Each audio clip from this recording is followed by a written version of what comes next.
Welcome everybody to a new Alchemy Stars video, and guys, today I want to talk about the new Rate Up banner.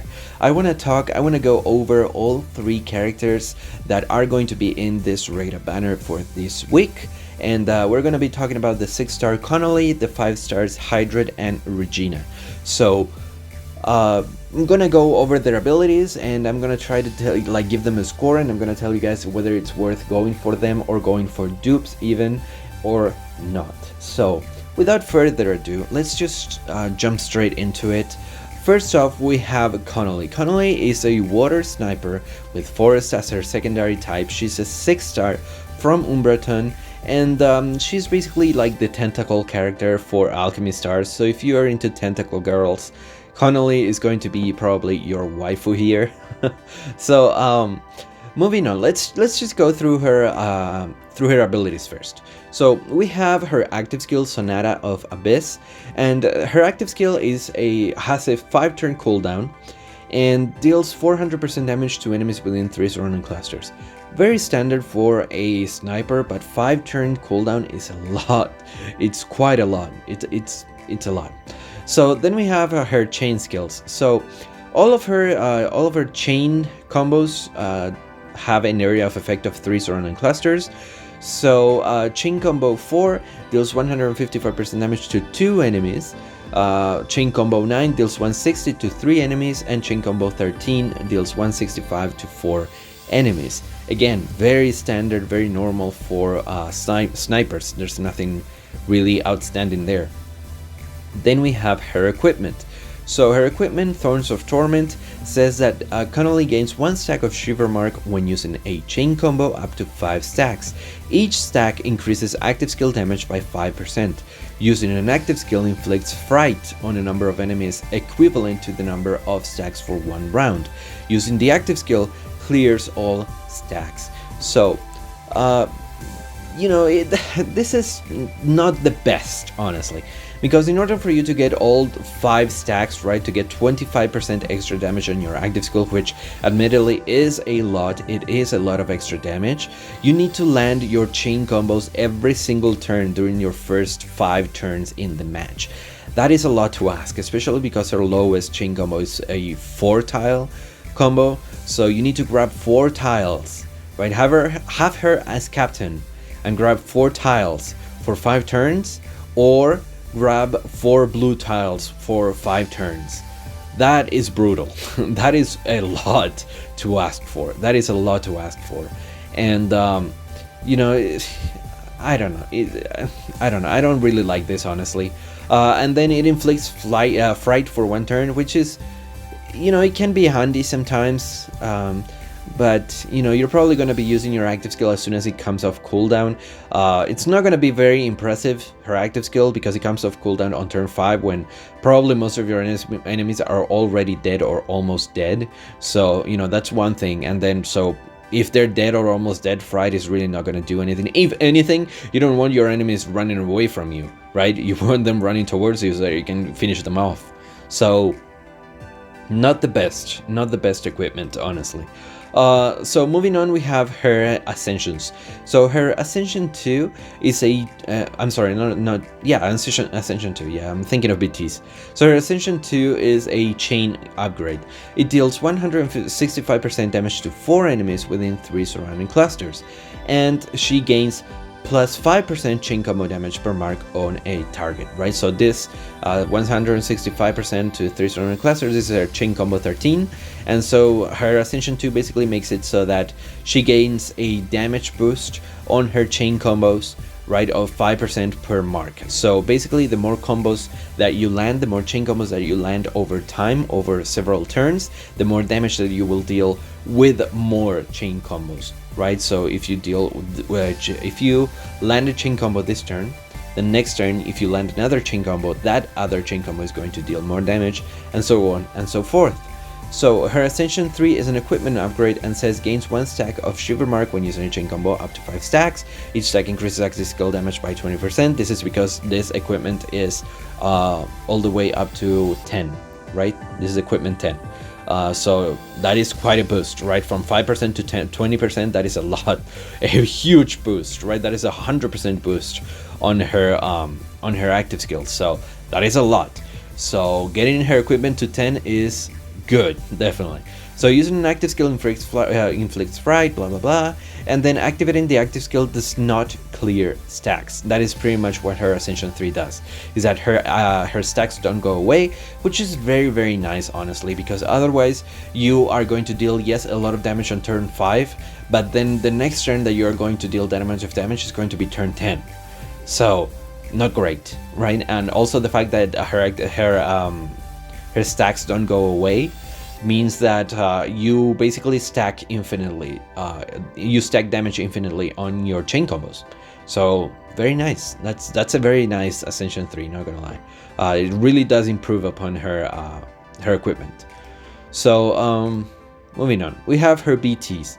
So BT2 gives her one less turn of cooldown on her active skill. So instead of a 5-turn cooldown, her active skill becomes a 4-turn cooldown. That is good. That is solid. Not worth going for BT2 in my opinion, but it's solid. If you got it, be happy because it's good. It's nice. Her BT5 is another active skill upgrade, and basically what it does is that it removes the restriction of 3 surrounding clusters. You no longer need to have enemies within 3 surrounding clusters to land your active skill. This is not worth going for. Straight up, just no. Don't go for her BT5. Definitely not unless you're a Leviathan, because this is not worth it. 3 surrounding clusters is a lot anyway. You're probably going to be landing it anyways. So yeah, also there are a ton of teleporters on water, so if you want to make sure that you land your Connolly's active skills, you can always just bring a teleporter with you. Just really not worth going for BT5 on Connolly. Definitely not. Moving on, we have her score actually. So I'm gonna give her a 5 out of 10 actually. She's, like I said, it's not great. Her active skill is like, her cooldown is way too high. Fright on her active skill, in my opinion, is not great. It's not something that you would really want at that point in the match, right? Turn 5, you probably don't want your enemies running away from you. You want them running towards you. Not worth going for her BTs. In my opinion, Connolly is pretty underwhelming, to be honest. So yeah, not worth going for. Definitely not. I'm gonna give her a not worth. Do not go for Connolly unless you're desperate for a water sniper, which shouldn't be the case because you have Bice already, so you should not be desperate for a water sniper. So unless she's your waifu and you're really into tentacle anime girls, don't go for Connolly. So moving on. Moving on now to Hydrad. I really like this guy. His shadow walls look amazing. So Hydrad is a water Aurorian. He's a 5-star support for water. He has fire as his secondary type, and he's also from Umbraton. Actually, Hydrad is a very specific kind of support. He's a double chain combo support. So those are very solid, very good. Each type has one except for thunder. So water has Hydrad, forest has Louise, and fire has Istvan. And so water has Hydrad, thunder doesn't have one for some reason. And let's go over what I actually mean by double chain support. So his active skill is a 4-turn cooldown skill that when used, a Water Aurorian's chain combo will be triggered 2 times in this round. For the second chain combo, the attack of all Water Aurorians is equal to 70% of Hydrad's attack. So basically what this means is that if you have a water team and you use Hydrad's skill, what's going to happen is that at the end of your run, right, or not your run, but when you start your chain combos, all of your Water Aurorians are going to use their chain combo twice. So Connolly, for example, would deal damage to enemies within 3 surrounding clusters 2 times, right? But instead of actually dealing the amount of damage that each one of them would deal, the second time that they use their chain combo, they will deal instead 70% of Hydrad's attack. So what this means is that you want your Hydrad to be very built up, right? You want him like you probably want him to be the highest level in your team if you don't have everybody at A3 80 level 80 already, because that's going to the more attack that Hydrad has, the more effective that second chain combo for all of your water Aurorians is going to be, right? So hopefully you guys get what I'm trying to say, right? So if I have Vice and Hydrad and I use Hydrad's skill and then I run through 5 tiles, right, then Vice is going to shoot enemies twice, but the second time that she shoots she's going to deal 70% of Hydrad's attack instead of 100% of her own attack. Hopefully that's clear. Starting next week, I'm actually going to add videos demonstrating what I'm talking about, right? It's just that up until this point I just didn't have all of the characters for all of these raid up banners, but starting next week I can actually show you guys what or I can showcase the abilities. So moving on, we have his chain skill. So his chain skill is called Shadow Wolf Raid, and he has a chain combo 2, which is always nice, deals 155% damage to one surrounding cluster. Chain combo 8 deals 160% damage to 12 tiles in a diamond shape, and chain combo 12 deals 165% damage to 2 surrounding clusters. So very high percentages actually, which is very nice, especially because he's a support, but he's a support that's gonna hit hard, especially because you need to build him up. Like I said before, the more built up he is, the more effective his active skill is going to be. So these are very nice chain combos, not gonna lie, those are very nice percentages. Then let's go through his equipment, and Hydrad is super cool. I really like this character. He has an equipment, Shadow Inversion, that says grants 1 wolf mark at the start of every round. When attacked for the first time, consumes 1 mark to deal damage equal to 40% of Hydrad's attack back to the target. This damage ignores defense, so it's true damage, 40% true damage. All wolf marks at the end. I'm sorry, all wolf marks are cleared at the end of the round. So he has sort of a counter mechanic, right? This is equipment level 1, so at level 10, I'm not sure, I think it's 100%, I'm pretty sure it's 100% counter. So basically he hits, and I mean he does an auto attack whenever he's hit, right? So even from a distance, I'm pretty sure this works even from a distance, pretty sure, correct me in the comments if I'm wrong. So he's super cool, right? Like he has everything. He has a very nice chain combo, right, that deals a lot of damage. He has a very nice active skill, right, that's going to definitely improve your water team. The more built up you have him, you'll definitely want him in your team if you want to melt down a boss fast, right? If you want to go through stages fast, you definitely want Hydrad in your team. So he also has a counter, which again, even like solidifies or even builds upon this idea of him helping you clear stages fast, right? Because he's going to be counter attacking whenever he gets hit and dealing 100% of his damage if you have him equipment 10. So very solid character, very solid character. I really like Hydrad, I really do. So moving on to his ascensions.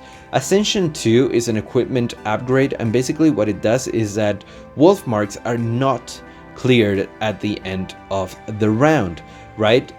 So this is nice in the sense that it allows you to just stack your marks so that you can counterattack several times pretty much, right? Whenever you get hit. So that's nice. It's nice because if you guys remember, before his ascension, right, when he's ascension 1, he only counterattacks when he's attacked for the first time. But you can see that when we go to ascension 2, it says when attacked, consumes 1 mark to deal damage, right? So basically any turn that he's not attacked, he's just going to stack marks, and then if he's attacked by like 5 enemies, right, and he has 5 marks stacked, he's going to counter 5 times. So again, if you have his equipment at 10, he's just going to be like giving you extra basic attacks on enemies. So that's super great. That's great. That's very solid. That's very nice. I really like this character. I said it a lot already. So moving on to his Ascension 3. His Ascension 3 is an active skill upgrade actually. When used, a Water Orient's chain combo, blah blah blah blah blah blah. For the second chain combo, the attack of all Water Orients is equal to 85% of Hydrad's attack. So it's an improvement from 70% of Hydrad's attack to 85%. So again, even more so, you should absolutely build Hydrad up if you're gonna take him into your team. If he's a mainstay in your team, he should be the most built up character that you have at all times. So again, super solid. I don't know how many times I'm gonna say that Hydrad is a super solid character. I really like Hydrad. So let's go through his BTs. His BTs are also great. I'm sorry, my circle was like a little off there, but his BT2 is an active skill upgrade, and basically it gives him preemptive strike. Again, my circle is a little off. I don't know what happened there. So his BT2 gives him preemptive strike. This is not really necessary. This is more of a maybe in my book, honestly, because, well, if you have a lot of converters, let's say you have something like Klecken and Serial in your team, then yes, BT2 is probably worth it, because you'll probably be able to grab a bunch of tiles, and then you will be able to get full advantage of Hydrad's active skill, right? To deal 2 chain combos with all of your Aurorians. So if you have 2 converters in your team, I think this is worth going for. If not, it's a maybe. So his BT5 basically reduces his cooldown by 1 turn, from 4 to 3 turns cooldown. Not worth it. I really don't think it's worth it. It's nice, but it's not worth it. Don't do that. Don't go for BT5. That is way too much. Yeah, I wouldn't recommend going for his BT5 at all. So final score for Hydrad. He is a 9 out of 10. Great character. The only reason he's not a 10 out of 10 is because he's sort of in the flexible spot, because he's probably going to occupy the spot of your healer, right? So, or your teleporter. So sometimes you're probably going to switch him out for Felicia. So yeah, it's kind of out there, right? So but he's a 9 out of 10. He's a super solid character. Like I said, double chain combos in all 3 types that they have them are super nice, super nice, especially if you have him BT2 with some converters. He is going to pay off. You should fully invest into Hydrad if you're gonna take him into your team, because again, he's going to pay off big time. So 100% worth going for Hydrad if you don't have him. Moving on. Okay, now we go to Regina. Regina is a 5-star Aurorian. She's a detonator, a fire detonator from Rediesel Range. Her second typing is Thunder, and yeah, Regina. Let's go through her abilities before I say anything. Let's go through her abilities first. Her active skill is a 4-turn cooldown. Has a 4-turn cooldown, and it's called Final Note. The Solar Storm explodes, dealing 350% damage to all enemies on the field and knocking enemies back. So the fact that it deals damage to all enemies on the field is nice, but the fact that she knocks enemies back is not, and I'll explain why. So her chain skill is called Solar Requiem, and she has a chain combo 5 that deals 105% damage to 1 column, and a chain combo 9 that deals 110% damage to 3 columns. So very low damage, and also columns. 2 really big letdowns, honestly. 2 really big throwbacks. Just oof. that's not great. So then we have her equipment, Rat Metal. That's her rat name. So her chain combos deal up to 40% increased damage, and the closer the enemies are, the higher the damage. A distance beyond 3 tiles offers no damage bonuses. So this would be great if she had like instead of a column chain combos, she had like surrounding cluster combos or something of the sort, right? But it's just so hard to set that up. Also, the fact that your active skill knocks enemies back when you want your enemies close to you, so that you can increase your damage for your chain combo. It's just her whole kit is kind of like everywhere, right? So far, every single character that we've seen in every single of these videos that I've done, we've seen that every single character has synergy, right? Like every character has a sort of synergy between their active skill, their chain skill, their equipment. But Regina is kind of like, I don't know, a bunch of like, it's like an active skill from one character and a chain skill from another and equipment from another, right? Like it's just like a complete mishmash of a bunch of random stuff. So moving on, let's go through her ascensions.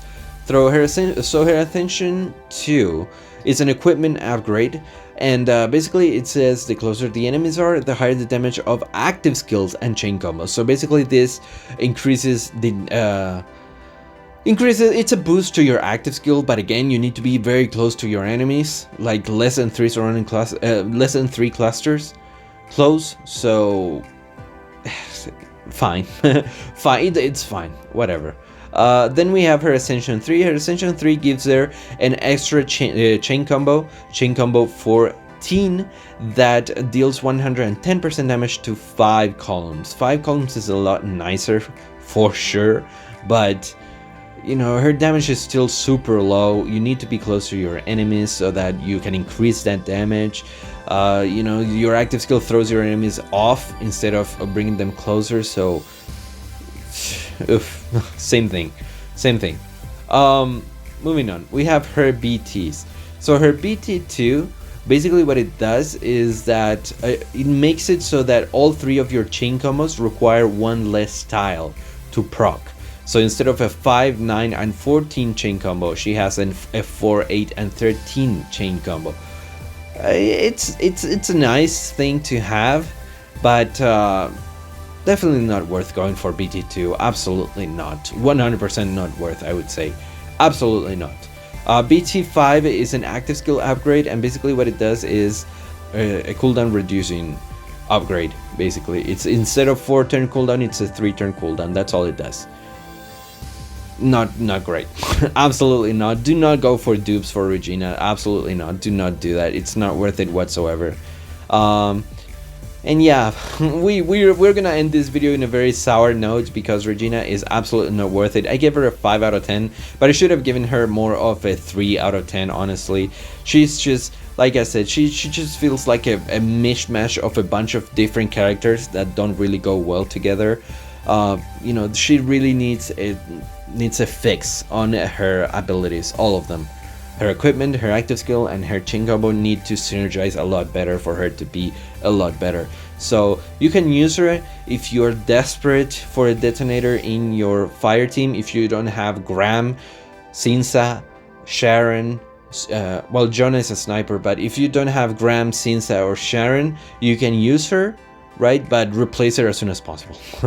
So overall, let's go through the banner. Overall, is it worth going for this banner? Is it worth summoning in this banner even for the 5-star? If you're gonna go for the 5-star guaranteed, it's gonna be a 50-50 between a great, super solid character and a trash character like Regina. So it's a 50-50 if you wanna go for the 5-star guaranteed.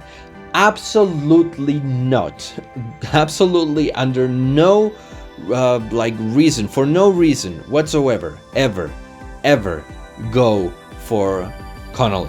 She's not worth going for. Do not summon for Connolly. If you're gonna summon in this banner, I would say just go for the 5 stars, like cry and beg to the RNG gods that they give you Hydrad, and if they don't, well, cry and then wait for the next banner. This is not a banner that's worth summoning on unless you're desperate for a DPS upgrade on your water team. So I'm gonna give it a not worth, but again, if you want to take the 50-50, it's up to you, but I honestly wouldn't. Hydrad was just in the shop, so if you just missed him, I would say just wait for him to spook you or to come back in the shop, or just wait for something else, because if you get Regina, you're gonna be very sad. So that's it. That's gonna be it for this video, guys. Hopefully you guys enjoyed. Leave a like if you did, leave a comment, subscribe if you like more videos like this, guys, and I'll see you on the next one.